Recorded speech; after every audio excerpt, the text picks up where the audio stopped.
ভুল করে সারের বদলে উজালা দিয়ে দিয়েছিল নাকি উচ্ছের মধ্যে। এই দেখো। গুড মর্নিং বন্ধুরা, কেমন আছো তোমরা সবাই? আমি খুব ভালো আছি। এখন বাজে 11টায় গুড মর্নিং বললাম। ভাত হয়ে গেছে, ভাতের ফ্যানটা গেলে নেবো এবারে।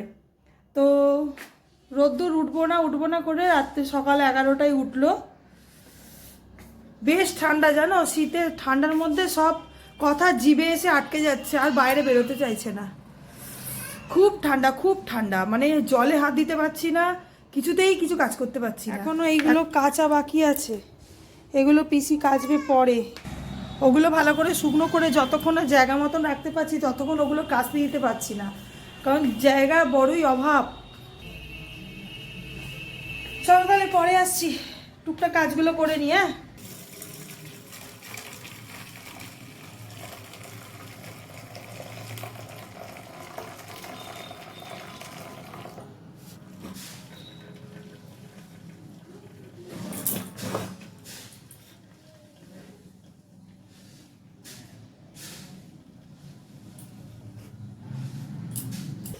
আমি এখানে উচ্ছে আলু কাটতে বসেছিলাম বন্ধুরা, তোমরা দেখতে পাচ্ছ কি জানি না।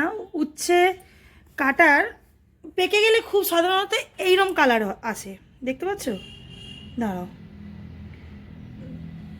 এই দেখো, এইরকম কালার আসে একটা লাল মতো, আর কচি থাকলে তো সাদাই থাকে। এইটা কোন ধরনের উচ্ছে গো? এই যে ভিতরে এরকম ব্লু কালার, ভুল করে সারের বদলে উজালা দিয়ে দিয়েছিল নাকি উচ্ছের মধ্যে। এই দেখো, এই দেখো, দেখতে পাচ্ছ? পুরো নীল, উচ্ছেটা কাটলাম পুরো নীল। উচ্ছে আলুর তরকারি করছি বন্ধুরা, ওই যে দেখালাম নীল উচ্ছে।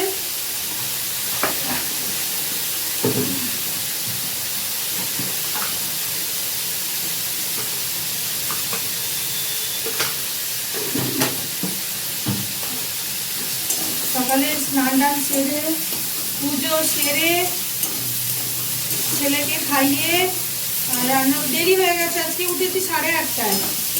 তো 8:30টায় উঠে ছেলেকে খাইয়ে দাঁড়িয়ে আমি নিজে চান করলাম, করে চান টান করে পুজো টুজো করে। এতদিন ছিলাম না, এতদিন বলতে 2 দিন ছিলাম না, আমার মুদিখানা তোলা হয়নি, সেই সব লিস্ট করে মুদিখানাতে দিয়ে এসে আর এই আনাজ কুটে বসালাম উচ্ছে আলুর তরকারি।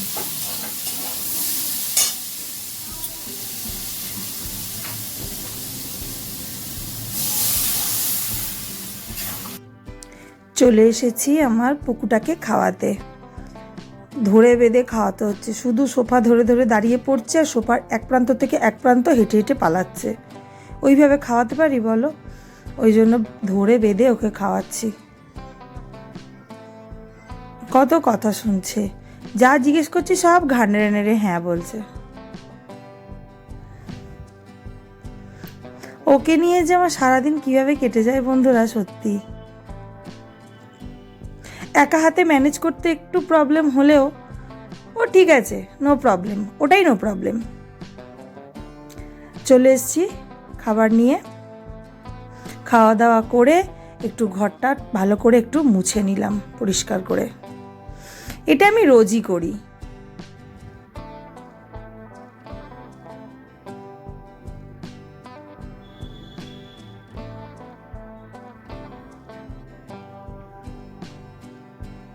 ভালোভাবে যদি 2বার করে ঘরটা মোছা যায়, ঘরটা বেশ পরিষ্কার থাকে। ওই জন্যই আমার আরেকবার মোছা, নইলে পিসি তো সকালে মুছে দিয়েই যায়।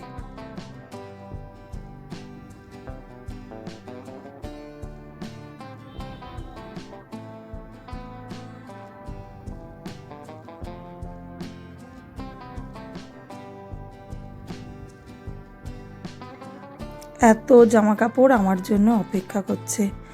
এক চুটকিতে যদি টুক করে জামা কাপড়গুলো গোছানো হয়ে যেত না, কিন্তু হবে না তো। জামা কাপড়গুলো গুছিয়ে নিলাম, আর এখনও এইসব জামা কাপড়গুলো শুকনো হয়নি, ওগুলো একটু উল্টে পাল্টে দিলাম। রোদ্দুর থাকতে থাকতে আশা করি শুকনো হয়ে যাবে।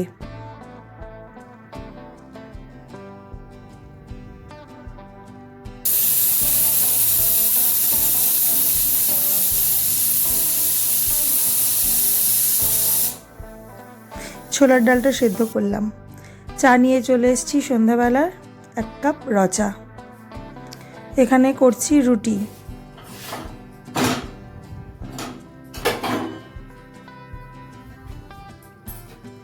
তো বন্ধুরা, যারা আমার ভিডিওটি দেখছো, যদি ভিডিওতে কোনো কিছু ভালো লেগে থাকে তাহলে আমার ভিডিওটি সাবস্ক্রাইব করে আমার পাশে থেকো। আমার রাত্রিরে ছোলার ডালও রেডি, রুটির সাথে ছোলার ডাল।